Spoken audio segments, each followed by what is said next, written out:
2020, darlings.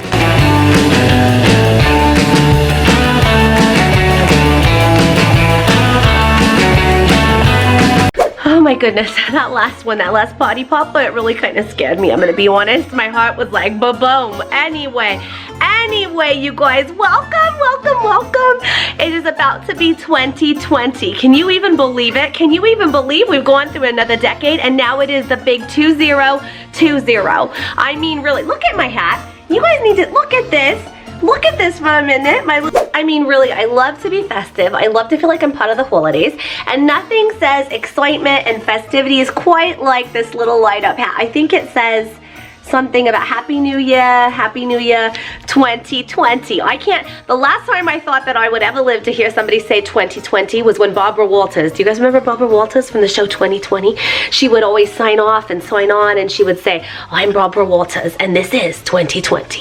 And I really thought that was gonna be the only time I'd ever live to hear somebody else say 2020. As you can imagine, I know you have to really stretch your imagination for this one because I look like I'm merely in my 20s, right? But I've lived a few decades, believe it or not, you guys. And so I thought, since it is the closing of a decade and the opening of a new decade, that we ought to sit around and we ought to talk about some of the best and the worst products and things of the last decade. What do you guys think, right? So I've got my cell phone here and I have a red case because red is everything beautiful. And I thought we'd go over some of these trends of the last decade and you can tell me if you think it's a yay or you think it's a nay. So let's go. Ready? Here we go. All right, so the first trend of the last decade is at-home DNA tests. Now, I know you've seen these, you know, the whole, like, you spit and you put this little swab of spit and then you send it off and they send you back this great thing and they tell you, you know, who you're related to that's famous, what ethnicity or nationality background you have, right? And it turns out over 26 million people, Americans and throughout the world, have gone and fallen for this, which means that over 26 million of you are morons because it really isn't a true accurate test. So it means that 26 million people in the population got back their genetic results as pot moron. I mean, really. Now, I'll be honest, I did think about doing one of these tests, but then when I started to notice that all of my friends and relatives around me were starting to say how they were related to other celebrities and to different people, I started to question it. And I thought, first of all, there's only one Glenda, right? And I don't even know that you could actually accurately, from just a spit swab, pinpoint all of my different nationalities and heritage and all that stuff. So I started to have my doubts when people were like, look, I'm related to Britney Spears. I'm related to Cleopatra. I'm related to, you know, whoever, Napoleon. And I started to sit there and I thought, you know, it can't be that every single one of them is related to somebody famous. I smell a racket. That's what I think. So that's my give and take on the trend of DNA testing. So you tell me if it's a yay or a nay. I say nah, nay. Okay, now here's one that I rather like, okay? Smart homes, right? You know how you can have a Google or an Amazon or a Hey Google or Hey Siri, right? Smart homes, these homes that can lock themselves, these homes that can unlock themselves, these homes that can play music when you want to. I mean, this is smarter than like half of my family, I'll be honest with you. Definitely smarter than my husband and more capable than half of my family. So I will say a yay on smart homes because I feel like it just helps those of us that aren't quite the brightest crayon in the box to go ahead and just remember things that we wouldn't normally remember. So thank you for artificial intelligence making my home a safer, brighter, and happier place. Look at my face for this next one, okay? Now I'm gonna be honest, there's gonna be a bunch of you that are gonna unsubscribe to this channel when you hear what I have to say about this. This next one is about athleisure wear. I know what you're thinking, right? Some of you, there's about half of you out there that are professional human beings and you're thinking, what the hell is athleisure wear, okay? What I wear is I wear a nice suit, I wear a nice dress, I do my nails and my makeup, hence, see, I put on jewelry, I like to fix my hair in the morning, right? And then there's the other half of you, you know, probably the same half that bought into the DNA test, the at-home DNA test, and you're sitting there and you're like, I only wear athleisure wear. Yep, you're the people that walk around in your yoga pants and your sweatpants and you feel just so free and cute to flap around in your little outfits everywhere you go, you know, making us all jealous at your cute little tuchus, right? And there's a place for athletic wear, okay? It's in the gym. It's running in for a sale at Macy's or Bergdorf's, right? There's a place when you wear athletic wear. A place to not wear athletic wear, okay? Your child's parent-teacher conference, just saying, okay? Divorce court for your divorce hearing and for custody, Okay, you also probably wouldn't want to wear it to a job interview, although some of you do. I don't know what you're thinking in your pretty little heads. And just in general, just throughout your day. I mean, I grew up and I learned always that how you dress is how you feel, and how you present yourself to the world is how you dress. And so if you want to look like crap, then that's what the world will think of you. You look like crap and you feel like crap. I mean, there's days that we feel like crap and we, kind of stay at home, we stay in our sweats and our jammies, and that's understandable. Now, this is just my humble opinion, but I feel that the trend of athleisure wear needs to die with the decade, okay? I'm just gonna put it out there. It needs to die with the decade. What do you say? Do you say yay or nay? Oh, I give it a big fat nah. The next one, next trend of the decade, the Instant Pot. Love it. Absolutely freaking love my Instant Pot, okay? I can make a brisket in 45 minutes. I can make an entire meal for my family when they say that they're gonna come, even when the fat ones are coming to visit. I'm like, I got this because I bought the jumbo Instant Pot, so I could feed a whole army of you guys, Morty's family got nothing on this Instant Pot. So I say the trend of the Instant Pot for the last decade is definitely a yay with Aunt Glenda.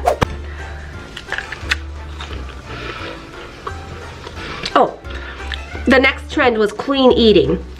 Clearly that's a stupid trend, right? Clean eating? Why would I need to eat clean when there's a million things I can eat that taste amazing? I'm just gonna leave it at that.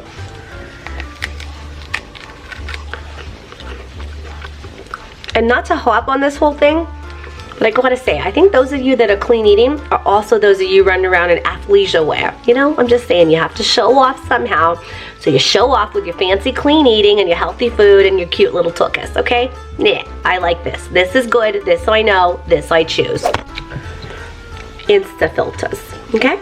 Instagram filters, Facebook filters, all those things that make your skin look like butter. Like you don't have a wrinkle, like you just naturally have eyelashes that long. Come on, I know that you put a filter on. You put the eyelash filter on Instagram. You don't have eyelashes that long, okay?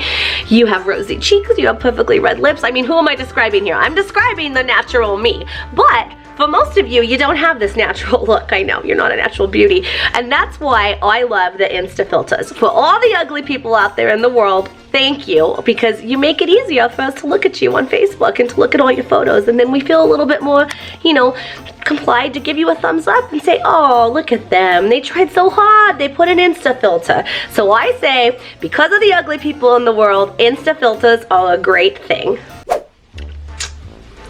What are your thoughts on television reboot or redo shows? Okay, you know what I'm talking about. Fuller House, right? They had Full House, now they have a Fuller House. Then they're gonna have an even more Full House. Okay, they redid Gilmore Girls, a lot of these redo shows. And it's like, now by the time I watch it, I'm decades older, and it just seems stupid to me. People were not as smart in the early, late 80s, early 90s. We laughed at comedy that wasn't as good. We didn't have such great comedy like we have now, right? So to me, when you redo it, it just seems comical. I mean, I don't even care to watch it. So for me, and I know a lot of you are gonna hate me for this, I say redoing all these old shows of the 80s and the 90s is just tacky. Come up with something new. Come up with something original. Come on, honey, come on. So, seltzer water made a big comeback in the last decade. LaCroix, LaCroix, I don't know how you say it. LaCroix? I think it's LaCroix. Oh my goodness, I love that stuff. I, for one, am so happy that seltzer water made a comeback in the last decade because it's amazing. It tastes wonderful with any kind of food that you're eating. It can pair nicely with a salmon. It can pair nicely with a nice bagel and schmear. It can pair nicely with my brisket. It can pair nicely with about anything, and it really cuts down the sugar and the calories, and it helps keep my girlish figure and all my lovely lady lumps in order. And so therefore, seltzer water gets a big fat thumbs up from Aunt Glenda. Well, all right, you guys, it looks like that's it. It's time for me to go. It's New Year's. It's time for me to wear my little hat. It's time for me to go out there and party.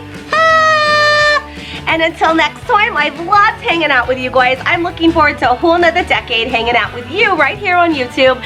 Oh, I've enjoyed it. I've loved you all. And I wish you all the happiest and the warmest and the brightest and the sunniest of New Year's and new decades. And now I'm going to sign off like Barbara Walters would. Okay, my name is Aunt Glenda, and this is 2020. Goodbye, bubblers!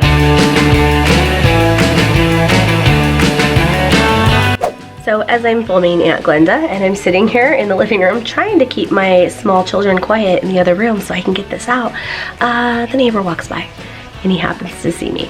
And what do you say? Do you say that, like, this is just what I do on the weekends? I like to dress up as an old lady and I like to, you know, strut around the house, sparkly hat on, gray wig. You know, I don't know. What do you say? Do I tell him that this is what does it for Rich? You know, he really likes the older ladies. He's kind of, you know, he likes those cougars. What do you say? I walked outside to get one thing from the car and I was like, what do I say to the neighbor? He's like, hey, Sarah. So there's two things that are disturbing here. A, it's disturbing that he knew it was me. Like, seriously, he just knew this was me. Like, he just, and didn't even, not even like looked, or just like, hey, Sarah, like, didn't even blink, okay? So that's disturbing because that means he actually, like, thinks this is just me. And then the second thing that's kind of disturbing is that, just like, now how do I face my neighbors? Like, I just have to tell them that this is what we do? I don't know.